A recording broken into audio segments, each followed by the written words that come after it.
Good evening, I'm Ces Oreña-Drilon. I'm Pauline Verzosa. And I'm Shawn Yao. The big stories tonight. Leyte Congressman Martin Romualdez vows full cooperation with the Independent Commission for Infrastructure, now probing allegations of corruption. Saying he has nothing to hide, the former House Speaker is even willing to open records of his wealth if the ICI wants it. And Ombudsman Remula is reopening public access to statement of assets, liabilities, and net worth of government officials, virtually lifting SALN restrictions imposed by his predecessor. And Vice President Sara Duterte washes her hands of Congressman Kiko Barzaga and his campaign to force President Marcos to step down. I'm very glad that I was invited to the ICI to share my personal knowledge on the budget process. And of course, any information about the insertions on the flood control. It's about facts and evidence and hindi lang political noise or speculations.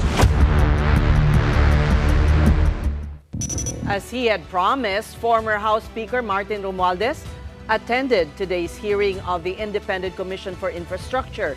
ICI is a fact-finding body tasked to investigate the flood control scam. Romualdez was invited by the ICI to provide information on when alleged insertions were made in the 2025 General Appropriations Act. The commission banked on his familiarity and personal knowledge as former House Speaker. But during the hearing, Romualdez clarified he was not part of the bicameral conference committee that finalized this year's budget. He, however, said that he is willing to divulge what he knows to the ICI. Romualdez also submitted his affidavit and said he was willing to return if called again by the commission. He also offered to submit his SALN if required or statement of assets, liabilities, and net worth. Unang-una, nagpapasalamat ako sa ICI. I'm very glad that I was invited to the ICI to share my personal knowledge on the budget process. And of course, any information about the insertions on the flood control. That is the basis of my invitation. It's about facts and evidence and hindi lang political noise or speculations. The ICI commissioners were able to ask me many questions and I was able to answer it. ICI Executive Director Brian Hosaka considered Romualdez's testimony today as helpful as he named other lawmakers who were part of the budget process. Those mentioned will also be called in by the commission. Wala siyang in-implicate, sinabi niya lang kung sino yung mga tao na involved doon sa budget process. It is helpful in the sense na we, in a way, are medyo napalinaw kung ano yung naging role niya or role ng mga kasamahan niya sa paggawa ng budget. So these people we will be inviting soon to shed light on their participation also in the budget preparation, which also pertains to the alleged anomalous flood projects. As expected, Romualdez denied allegations that cash kickbacks and luggage were delivered to his residence in Forbes Park. This was claimed by Orly Gutesa during a Senate hearing. Gutesa was a former security aide of Romualdez's close ally, resigned Congressman Zaldy Co. It's not part of my security. The witnesses that were presented are discredited already for having presented falsified documents in the testimony, and their testimonies have already been denied. As for Zaldy Co, well, he did not attend today's ICI proceedings despite a subpoena. Attorney Hosaka said the commission would petition a regional trial court to cite Co in contempt if he continues to ignore the ICI invitation. If granted, this may trigger the issuance of an arrest warrant. Co is still abroad as we speak. Meanwhile, Vice President Sara Duterte says Zaldy Co's SunWest company was involved in the Department of Education's purchase of overpriced laptops. In a press conference, Duterte also insinuated selective probe or a selected selective probe rather in current corruption cases. SunWest ang contractor ng laptop doon sa DepEd. Bakit hindi nilalabas lahat nung mga insidente o mga gawain o mga iskandalo sa korupsyon? Bakit pinipili? Kaya natin nasasabi lahat na merong controlling the narrative ay dahil pinipili nila kung ano yung gusto nila imbestigahan. Now, with the information he has on the flood control scam, can Martin Romualdez eventually become a state witness? Palace Press Officer Claire Castro was asked about this earlier today, and her reply, it's up to the Department of Justice to evaluate. Depende po sa kanyang magiging salaysay at kung ano po ang kanyang mailalahad. At depende na po rin yan sa Department of Justice kung siya pa ay maituturing na isang state witness at ito naman po ay irerekomenda sa korte. So lahat po yan ay depende sa lahat ng mangyayari. So hindi pa po natin masasabi kung siya pwede maging state witness o hindi. But Romualdez becoming a state witness is not sitting well with Davao City Congressman Paulo Duterte. In a statement, Pulong called it the biggest joke of the century. He likened the would-be state witness to a crocodile testifying about other crocodiles, but, quote, only after they've finished eating off the river. Pulong also cautioned the country that reputation and future are now at stake if culprits in the flood control scam remain unpunished. Meantime, Malaca&ntilde has defended the inclusion of unprogrammed appropriations in the proposed 6.793 trillion peso national budget for 2026. The Marcos administration stressed that the fund's role as a financial buffer during natural calamities. Palace Press Officer Claire Castro explained that while critics, particularly from the opposition, often question these allocations, the Budget Department relies on unprogrammed appropriations when contingent funds, including the NDRRMC's disaster funds, are depleted. She also assured that the government will safeguard these funds and will not be immediately released for discretionary funding or discretionary spending or be treated like pork barrel. Hindi po ba nagkakaroon po tayo ng sinasabi nating magkakaroon ng pag-deplete ng funds ng NDRRM dahil sa maraming nagiging kalamidad sa ngayon. Sa ngayon po, kapag po na-deplete yan at naubos na po ang contingent funds, dyan po naman kukuha sa unprogrammed appropriations mula sa sagip.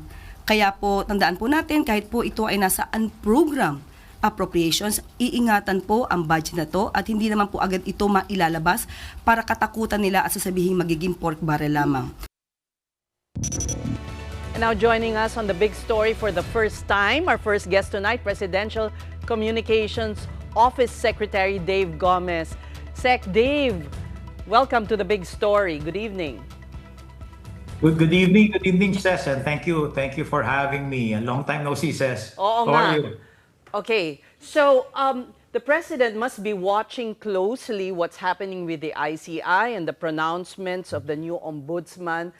He has been very transparent in what he's doing, and yet the quarterly surveys show that the people are unsatisfied, 69% I believe in Pulse Asia, with the government's handling of the corruption issues.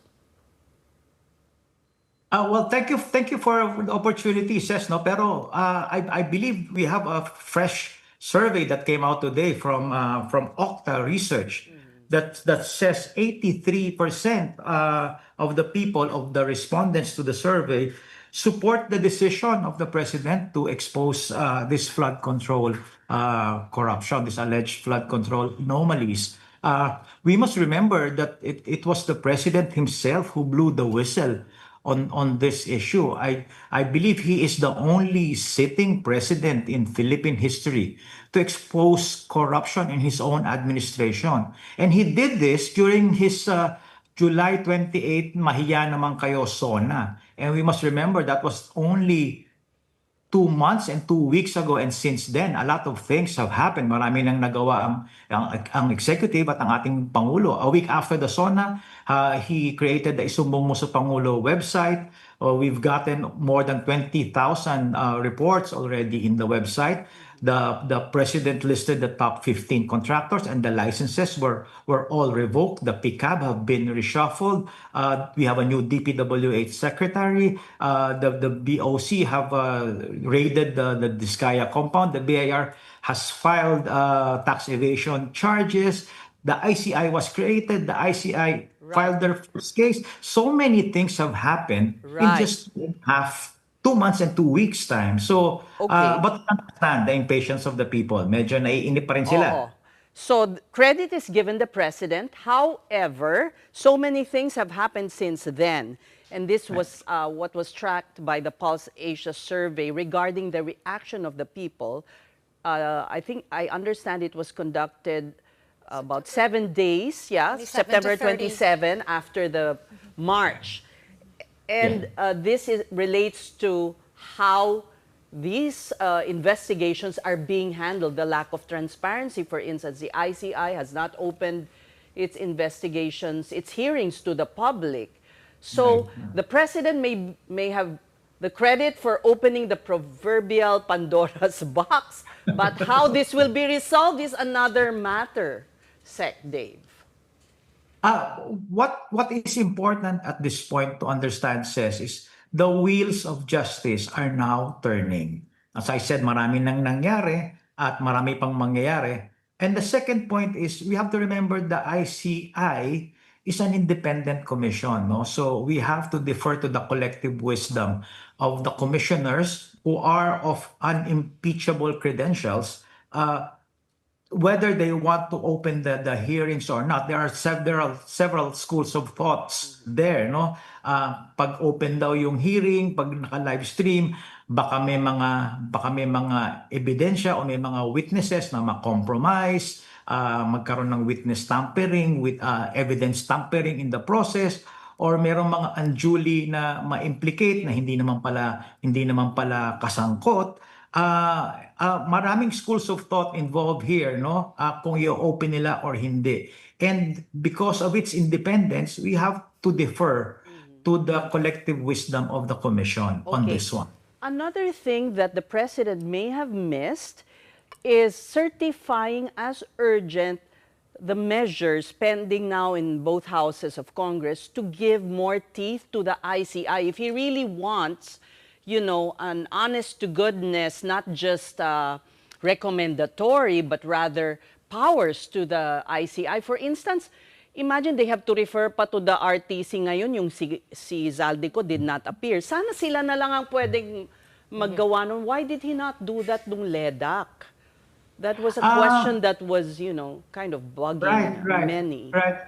Good point, Ces. No, I think at the end of the day, our people want transparency and accountability in government. No, and there are several measures that were taken up during the LEDAC that addresses this point. No, one of them is the Right to Information Bill. That will empower our people to have access to government information, not just in the executive department, but in all branches of government, including local government units. No, at the time when the priority legislations were pieces of legislation were being taken up during the LEDAC, wala pa tong bill creating the ICI.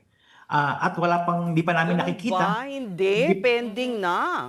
Na-file na ni Laila, Congresswoman Laila De Lima and Risa Ontiveros in the Senate. Correct. Hindi pa namin natatanggap sa LEDAC ito. I see. At sigurado ko pag natanggap naman ng LEDAC ito ay pag-aaralan kaagad ng Pangulo ito at makakaasa kayo na magiging prioridad ito, no? Kasalanan pa pala nila, hindi nila pinadala sa LEDAC.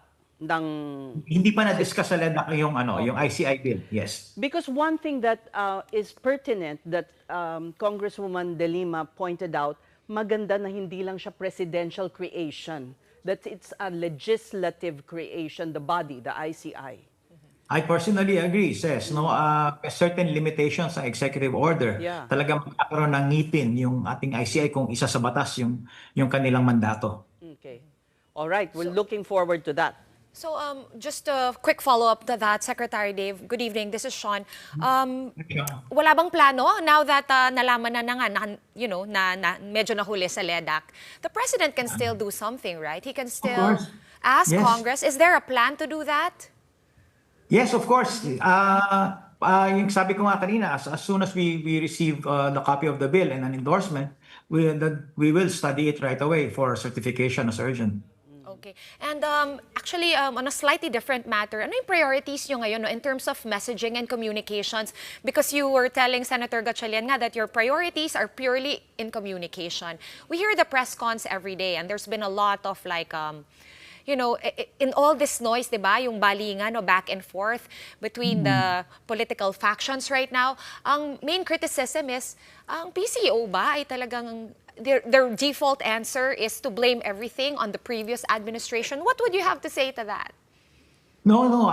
Actually, I beg to disagree, Sean. No, that was my number one priority when I came in as secretary of the PCO. Which really is to communicate and socialize what I call the 3 Ps minus 1. The programs and policies of the president minus the politics. Pagod na ang mga kababayan natin sa politika. Let's talk about the programs and policies of the president, and that's what you have seen lately. The president is going out there visiting important projects that really matter to the people, projects on food security, on agriculture, on education, on health.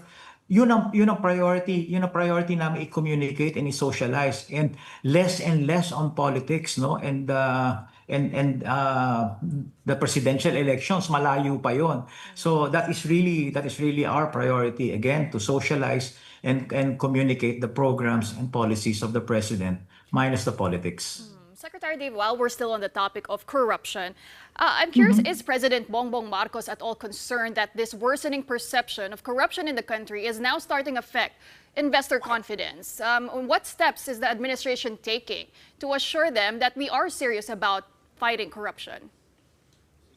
Yes, definitely. The president is really very concerned on the impact to the economy of all this noise happening. We really need to reassure the people, as I said, that the wheels of justice are turning. And sabi nga ng Pangulo natin, walang sasantuhin dito. Nakita naman natin na ang Pangulo galit na, pagod na siya, and he wants people na managot, walang kamag-anak, walang kaibigan, walang sasantuhin. Gusto niya lahat managot. And at the same time, if you look at the mandate of the ICI, it's not just bringing the guilty to justice and recovering the stolen wealth. The mandate of the ICI is to recommend help fix the system para matigil na tong sistema, tong kultura ng korupsyon, no? And that is part of the mandate of the ICI. And I think if we can reassure the investing community, both local and international, that the government is doing everything it can to bring those responsible to justice, and doing everything we can to institute genuine reforms to fix the system, I think the confidence will not erode, and the economy will be pretty stable. Okay, Secretary, it is budget season, so let's talk about the 2026 national budget. Hotly contested now on programmed appropriations. We heard Yusek Claire Castro saying kailangan niya, necessary, especially during times of calamity. But then you also have minority lawmakers, congressmen saying there aren't enough safeguards when it comes to unprogrammed funds. It's prone to abuse. It could be used as pork barrel. Ano po ba talaga yung sistema, Secretary, when it comes to the president? Because right now, I believe, kasama po ang presidente sa nag-a-approve kung paano gagastusin ng program. So will there be stricter safeguards when it comes to that? Definitely. I echo the statement of Yusek Claire earlier, no? But we have to understand that we respect the power of Congress over the purse. Congress has the power of the purse, and it is Congress who will ultimately approve the General Appropriations Act and submit it to the President for signature, no? The unprogrammed portion of the budget, tama si Yusek Claire doon. We need that because part of that is the contingency fund. And then we've seen the number of disasters and calamities that our country goes through every year. At pag na-deplete na yung budget ng NDRRM, we need contingency funds from the unprogrammed budget. Now, we have to remember, kaya nga siya unprogrammed is because the executive can only tap into those funds when there are funds already available. Kung wala namang funds available, hindi rin magagamit yan, kaya nga siya unprogrammed, no? And we assure you that part of what I said earlier, fixing the process, there will be more transparency and there will be more safeguards instituted before the unprogrammed funds are tapped. Pero Sec Dave, ang nangyari nung 2025, ang binito lang ni Presidente ay maliit na halaga. Naiwan yung malaking halaga ng unprogrammed funds na nakita na nga natin na lustay. And I recall in an interview, former Senator Frank Drilon said he blames the DBM for not fully disclosing to the President the situation. That why did he just veto a small amount and hindi sinuyod yung budget na dumaan sa kanila, yung GAA. So is the President looking into culpabilities within the DBM? Because you know, the Secretary seems to be getting off the hook here. Yung for the 2026 budget, sabi ko nga Ses kanina, no, sinisigurado ko sa inyo na magkakaroon ng mas maraming safeguards at ngayon pang nakatutok ang ating Pangulo dito sa proseso ng budget, no. If you recall, during the SONA, sinabi ng Pangulo na hindi niya pipirmahan daw yung GAA if it is not aligned with the National Expenditure Program of the Executive Department, no. Yung 2025, nakita naman natin na napakalaking departure from the National Expenditure Program na sinabit ng executive, kaya nga marami doon na FLRs, no, for later release, no. Ngayong nakatutok ang Pangulo dito sa issue na to at lahat tayo nagbabantay, ang buong bayan nagbabantay. Yung nga, ginagarantiya ko sa inyo na there will be more transparency and more safeguards in place for this 2026 General Appropriations Act. Dagdagan ko lang, Secretary Dave, because the Senate majority, no, kumbaga sa House pa lang naman nakalusot yung almost 250 billion na unprogrammed appropriations, kailangan pa muna nila i-hurdle or cross over the hurdle of the Senate, and the majority there is threatening to zero na. Kasi ayaw nila ng unprogrammed appropriations. So, okay lang ba sa inyo yon? Oo nga eh. Okay lang ba yon? Kasi yung argument nila dapat ni line item na yan. Sabi rin ni Chairman Swansing, no, sa lower house, yung unprogrammed appropriations kasi para daw sa FAPs, Foreign Assistance Projects.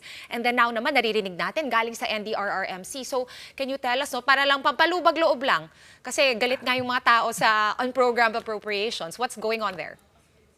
Again, sinasabi ko, ang posisyon namin dyan, we respect the power of Congress over the purse, no?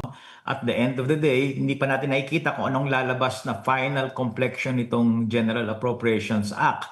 I guess, let's cross the bridge when we get there.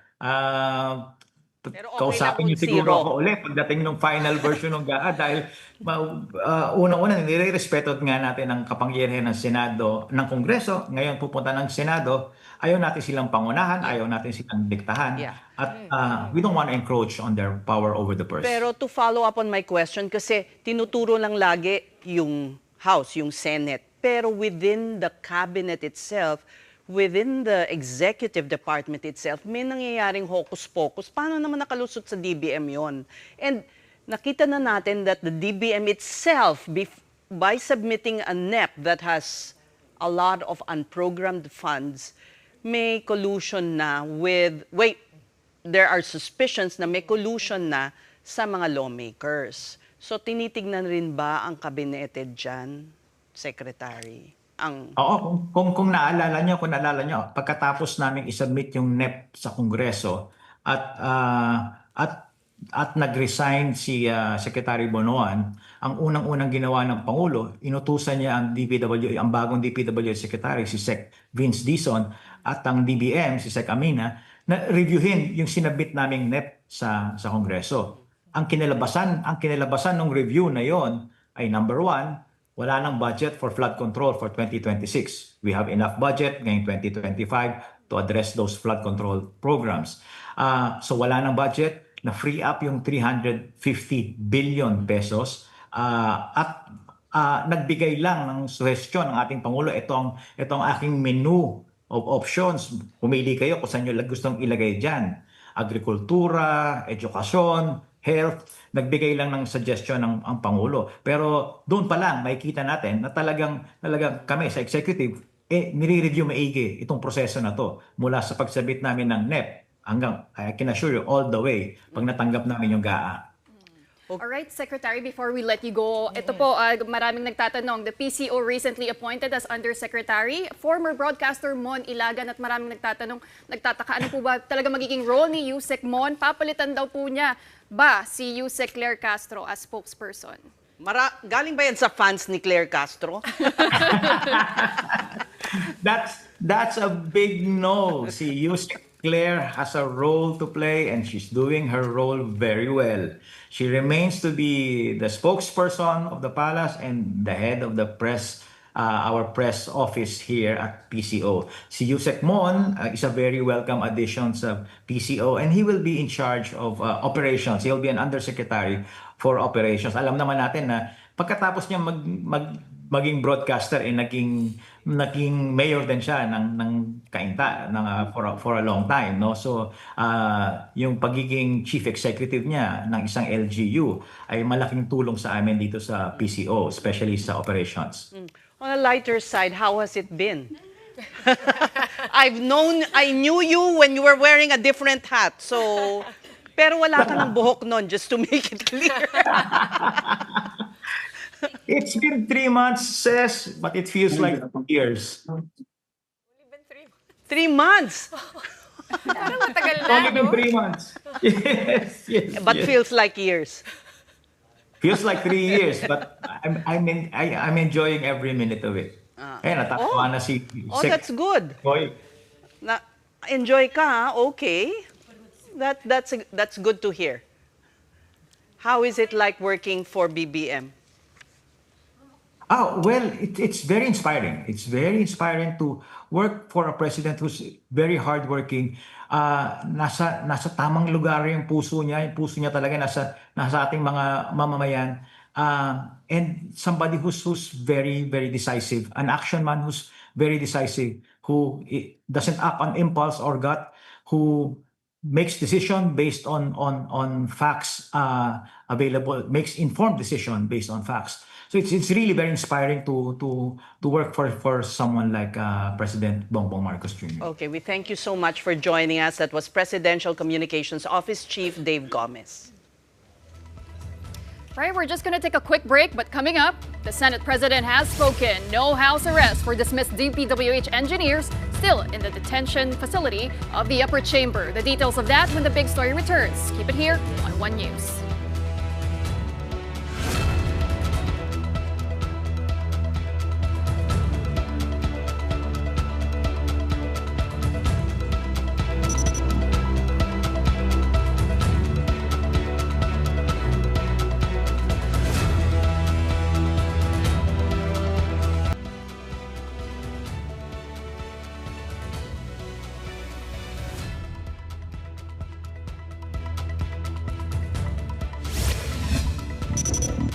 You're watching the big story here on One News. The Office of the Ombudsman, through new Chief Boying Remula, has formally reopened public access to the SALN, or Statements of Assets and Liabilities, and Net Worth of Government Officials. Those requesting SALN copies can fill out a form, present 2 valid IDs, pay the reproduction or certification fee, and wait for the office's review.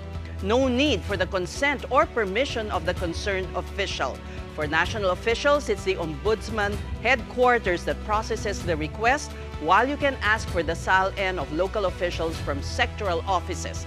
For the SALN of senators, congressmen, and members of the judiciary, the documents can be petitioned from their respective offices. But note, that these institutions have stricter policies regarding SALN access. This is a complete turnaround from former Ombudsman Samuel Martirez's time, when SALNs could only be released when there's a court order, notarized letter of authority, and above all, the Ombudsman's approval. And speaking of the Ombudsman, Vice President Sara Duterte believes there's a new narrative in the flood control probe, or any probe for that matter, through Remula. The Vice President had this comment as Remula ordered the withdrawal of some cases before the Sandigan Bayan connected to the Pharmaly scandal. That controversy involved the purchase of overpriced medical supplies at the height of the COVID-19 pandemic or during the presidency of the Vice President's father, Rodrigo Duterte. Na wala namang ginagawa itong gobyerno na ito, kundi number one, mamulitika, at number two, ubusin ang budget ng Pilipinas sa korupsyon. So yan lang yun. Ang ginagawa nila, sir, sa totoo lang. Meron ba kayong nakikitang project?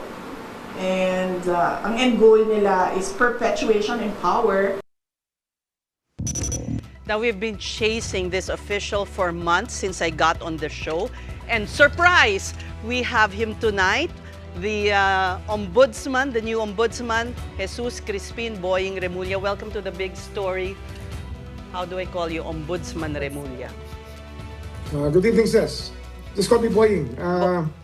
It's just a position. Ombudsman Boying. I'm Yes. with Shawn and Pauline here. So, well, many sectors are cheering this first act of yours today. So, finally.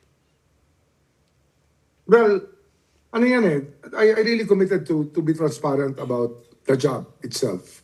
And I think there were not many press briefings in the 7 years that preceded my term. And it's really my habit to give people the news that they deserve to get. Because after all, we serve the people.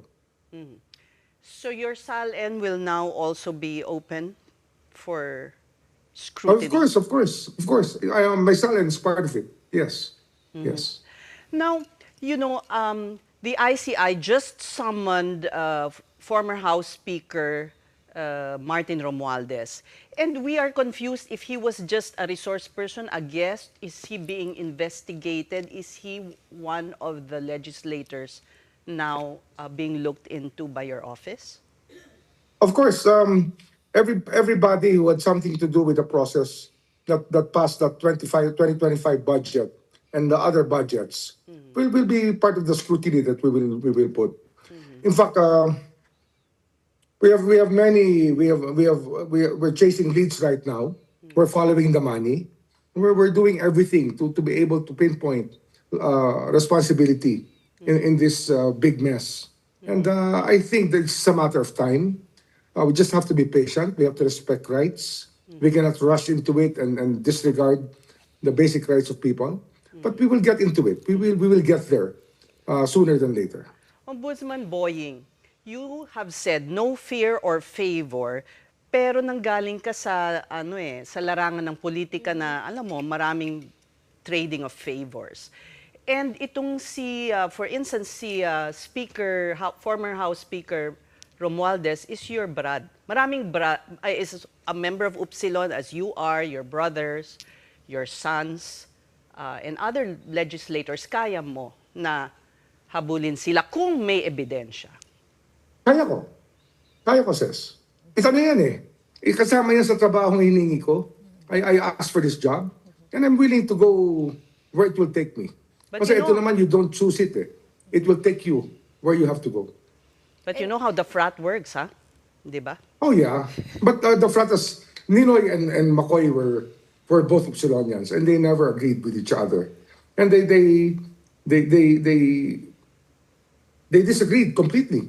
And they were on the other sides of the political fence. It can happen. Hindi naman lahat hindi ba lahat nakukuha sa pakisama. Bansa muna. That's how what we were taught when we entered the fraternity. Bansa muna. God first and country. Yan muna.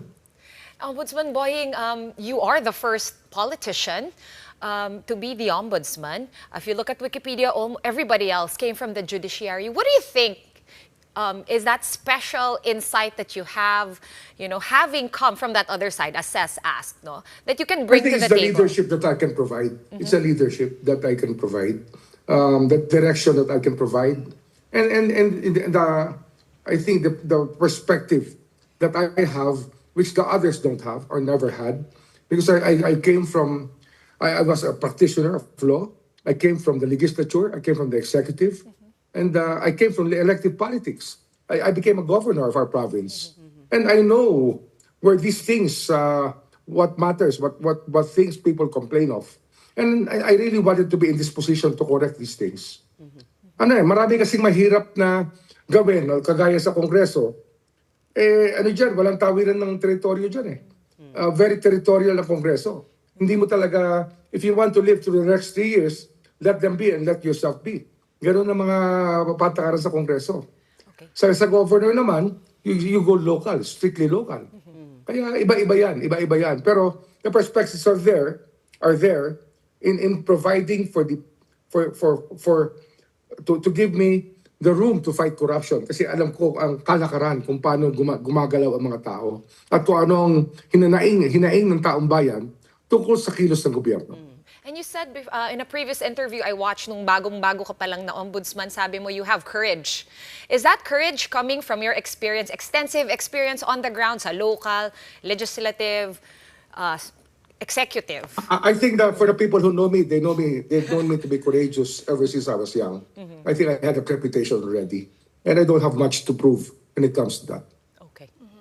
Alright, well, Ombudsman Boying Remula, marami nga natuwa dun sa inyong first order of business, which is to rescind that memorandum restricting access to SALNs. Pero marami nagtatanong, ano po ba yung information na makikita natin sa SALN? Because I understand there will be some info redacted. So where do we draw the line? Ang redacted lang dyan, personal circumstances lang ng tao. Identities, yung minor children, hindi natin ilalabas.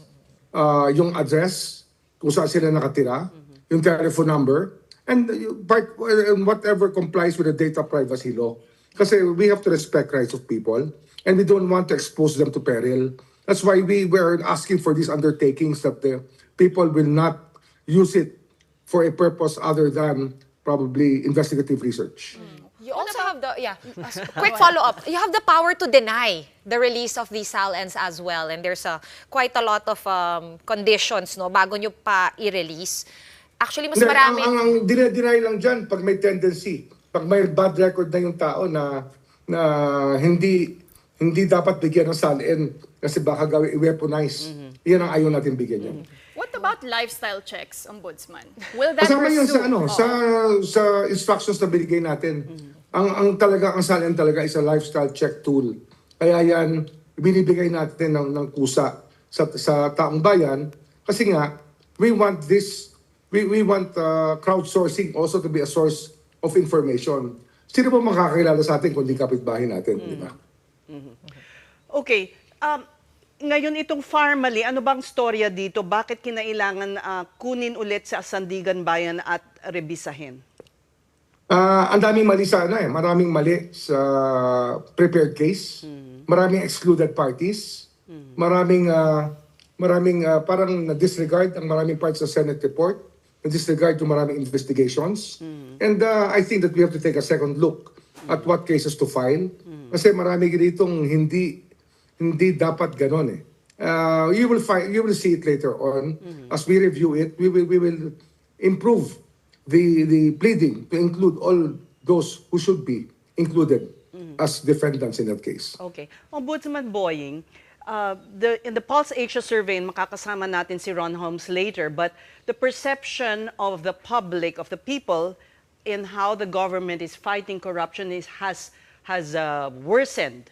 It's I think 69% or 79. The figure escapes me now. Almost 60. But ano ba ang laking responsibilidad na nasa balikat mo ngayon para ma-prove sa kanila na kaya ng gobyernong habulin ang mga mandarambong sa gobyerno? Nangyayari yan, Ces. It will happen.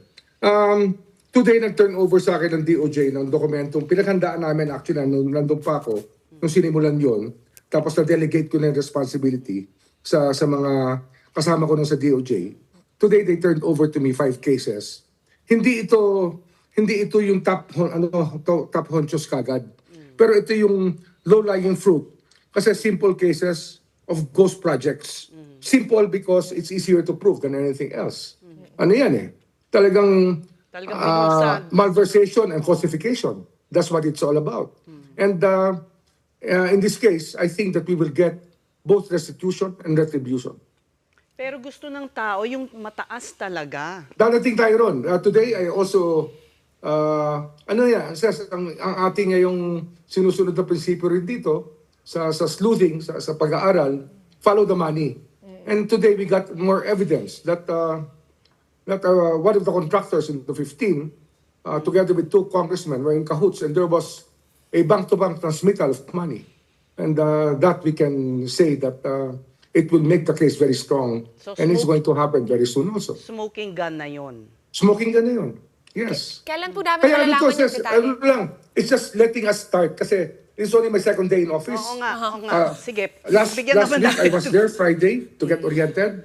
I went to work yesterday. And yesterday, we already ordered these family cases to be reviewed. And today, we got these cases from the DOJ, which we prepared for. And we released the SALN. I think that we're hitting the ground running. Yeah. And we will not stop, Ces. We will not stop. But Mr. Remula, what cases are we looking at here? Posible po ba talaga ang plunder? Because it was previously mentioned na ang madali ipapatunayan, malversation. Plunder is overrated. Kasi, ang problema sa plunder law, there's so much to prove just to make a person go to jail for life and make it non-bailable. Dito kasi, very clear case ito ng malversation through falsification or malversation of public funds. Pag umabot ng 8.8 million pesos, threshold amount, non-bailable na eh. Okay. Kaya why bother with plunder when there's so much jurisprudence and there's so many cases where people were acquitted of plunder? And the bar has to be set to make plunder easier to prove. But just the same, there are legal tools that we can do to send people to jail for life. That law has to be amended most likely, ano? Parang... Yes. Ano yan eh? Talagang it's difficult legislation. And it's very hard to really work on it. It's a relatively old law, but not much success in the past in prosecuting plunder. Okay. So Ombudsman, sorry, nasa secretary pa rin ako. Ombudsman Boying, nabanggit nyo kanina na it is just day 2, pero meron ka ng mga smoking gun, quote-unquote. That's really fast, but around when kaya will you be disclosing details or mabubulagan na lang ba kami? We'll see it in the papers? We will release them once we get more information, once we get other circumstantial information, and once we start building up the cases. Kasi mahirap naman na palabas ka ng palabas at hindi mo naman gagawin. Gagawin ko muna bago ko ipalabas, di ba? Okay. And you have 1,200 more or less people at the office of the Ombudsman. I have no idea if that's too much or too little for all these tasks. Maybe up to 1,400. There's a lot of people. Ang laki ng opisina ng Ombudsman. I was shocked myself. It's my first time. I never practiced law in the Ombudsman's office. You were shocked, huh? Yeah. It's my first time there. Nagulat ako, ang laki ng edifice. Tapos walang mga buildings nangyayari. na kasama dyan. Tapos walang nangyayari. Hindi kasi, ang DOJ, sa dami ng trabaho namin, makikita mo naman yung building namin. Para kami nagsisikang mga kawawa doon. Nagbabanggaan kami sa corridor dyan. Pagka nagkasabay kayo sa corridor, magbabanggaan kayo sa liit ng opisina namin kasi sa pangitan ng building namin. Dito talagang, parang talagang binigyan talaga ng magandang tahanan ng Ombudsman. Okay, ang kailangan lang, yung kultura, isa sa ayos natin. Gagawin natin yung, alam natin sa kanila at papadama natin sa kanila yung urgency ng trabaho. Kasi, may kanya-kanyang kultura yan. The past years have not been very, very productive for one reason or another. Pero parang nag-slow down talaga lahat. So now, we're telling them, pagkailangan natin, the deadline for everything we're doing here is yesterday. As we said in the DOJ, the deadline is always yesterday. Yes, and the public is getting impatient. We thank you so much for your time. That was very 2-day-old Ombudsman, Boying Remula. Maraming Salamat, Ces. At salamat sa inyo. All right, now moving on to another story. A new Okta research survey shows majority of Filipinos are outraged over corruption in flood control projects and strongly back President Bongbong Marcos's move to expose the scandal. The Tugon ng Masa survey finds 60% of respondents feel angry or outraged at government corruption, while 30% feel fear or anxiety and 9% feel disappointment or sadness. Anger was particularly high among the Gen Z and millennials. Meanwhile, 83% support the president's decision to expose corruption, seeing it as a step toward transparency and accountability. The poll was conducted nationwide among 1,200 adults from September 25 to 30. Okta President Ranjit Rai told our sister show Storycon that Filipinos expect credible, zero-tolerance action, stressing that the cleansing process must go all the way to meet public expectations. Filipinos through this survey are sending a strong signal na zero tolerance for corruption. No? While the public supports the president's decision to confront wrongdoing, it expects a lot, di ba? Swift, transparent, credible action, including the punishment of offenders, the recovery of public funds, and long-term reforms to ensure clean, efficient governance. So hindi pwedeng PR lang to. Gaya nga ng nakikita natin, hindi pwedeng performative to. Now on to another survey. A new Pulse Asia poll shows 77% of Filipinos believe the United States can best help the Philippines in dealing with China's actions in the West Philippine Sea. Japan ranked second at 45%, followed by Australia, Canada, the United Kingdom, and South Korea. The survey was conducted from September 27 to 30. Now, Pulse Asia is also expected to come out with its survey results on corruption and flood control projects. But before that, let's talk about their already released surveys with the firm's president, Ronald Holmes. Welcome back to the Big Story. Thanks, John and Pauline. So, well, we just got off the Zoom with the new Ombudsman. And I'd like to ask you about yung perception ng tao na walang mangyayari, no? Can I paraphrase it to walang mangyayari? Or I guess being frustrated with the way the government is tackling corruption. That's a high 79%, if I got it right? 69. Ay, 69. Dinagdagan ko. Okay. May plus 10 ka. That's beyond the margin of error. Right. No, but yung disapproval, when we ask people with regard to their assessment of the performance of the administration in fighting graft and corruption, the disapproval is at 69. And only 17% are approving, the rest are undecided. So that's a net negative of 52%, which is quite significant. No? But if you look at it, it's really, it stares the government right there, no? Basically. And that's why I think the job of the Ombudsman would be something that I would not envy at this point, because he would be the point person here in terms of showing how resolute, serious the administration, the government is. Because the Ombudsman is really supposed to be an independent entity. And giving Ombudsman Boying, I think he really has so much on his shoulders right now. Ron, is it the first time that corruption was next to inflation as a top concern of the people? Not really. We've had corruption as a concern always in the top 5 among a list of concerns that we ask people to select from. The last time I recall was during the time of Noynoy Aquino, before he assumed the presidency, because Noynoy's campaign was really anchored on fighting graft and corruption. So since the new president was really harping on corruption, it was recognized as an issue. And of course, we all know that there were certain scandals in the previous administration, that was the Arroyo administration. So it was an urgent concern there. Corruption also happened to be, I think, about top 3 at one point in time in the Duterte administration. But this one is not surprising, because we've seen over the past month reports with regard to anomalous or even ghost projects, substandard projects on the part of the Department of Public Works and Highways. But can we extrapolate that the people now will be more mindful, more watchful of government officials? Can we conclude that from your survey?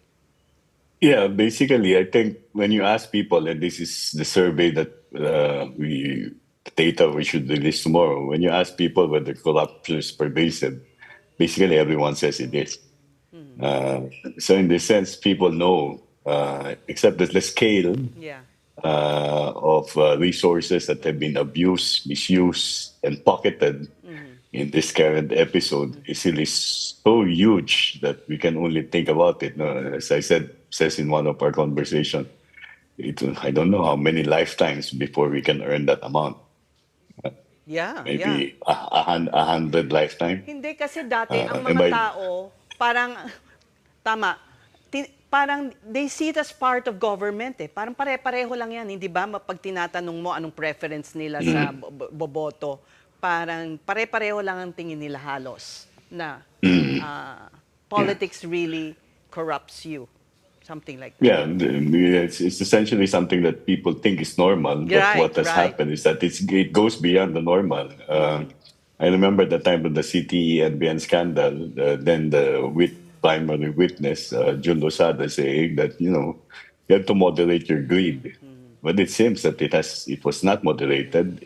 The results of the investigations that have been concluded so far show the amounts under the billions of pesos, right? And you've got a contractor as 28 luxury cars. Yeah. Can only Insatiable dream nga of daw. even having. We can even dream of only having one of those. Yeah, they did call it as insatiable hunger, thirst, whatever you want to call it. But Dr. Holmes, talk about this survey that Pulse Asia will be releasing tomorrow about the flood control scandal. Maybe you can give us a preview already of the results that you got. It's not really about the flood control scandal per se. It's really part of it is academic. No? We want to see whether corruption is thought of by people as something that is normal, and the extent of corruption that they perceive. No? And as I said, at least based on what I can recall, because I still have to review the data before we release it, 97% would have said that corruption is pervasive. Tama yung sinabi ni Ces. Alam natin na corruption ay malawakan. Yung nga lang, merong maaaring level na katanggap-tanggap at may level na talagang kahindik-hindik na. And what little tidbit can you share with us, Ronnie, about that survey? What jumped out at you the most? Like, what's really interesting? Any surprises? Well, there's one part of the survey where we asked whether they believe that there's a collusion among officials in the executive department, the legislature, the private contractors, etc. It's not really surprising because this has come out in the investigations both in the Senate and even in the House. And the so-called resource persons being called by the ICI and even by the Department of Justice basically involve people coming from those two branches of government and the private contractors. So you have if I can recall correctly, about 9 out of 10 people saying that there is such a pollution. So, and I don't think it's just a question of flood control projects, no? Because what has been revealed so far is that it does also involve school buildings, health centers, farm-to-market roads. I'm pretty sure that whatever government has procured is tainted with corruption. So this is a unique time in the country wherein the people are more concerned. Hindi yung pinagkikibit balikat lang na, parte yan, na gusto na nila talaga ng reforma. Can we say that from the survey that you... Well, yeah, we can say that that's part of it, although we did not have any specific question with regard to what they want to happen, what reforms they would want to happen. But definitely there's that,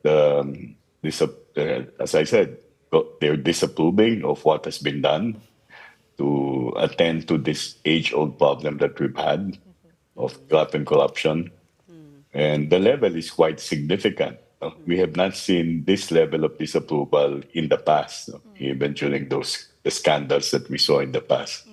And definitely the government or the administration will take a hit if there is no resolute or effective action against graft and corruption here.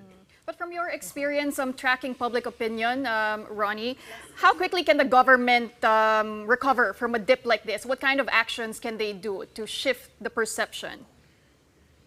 Well, Pauline, it's going to be difficult to say how quickly because, as I think Ombudsman Boying would know, the legal process is something that you have to follow.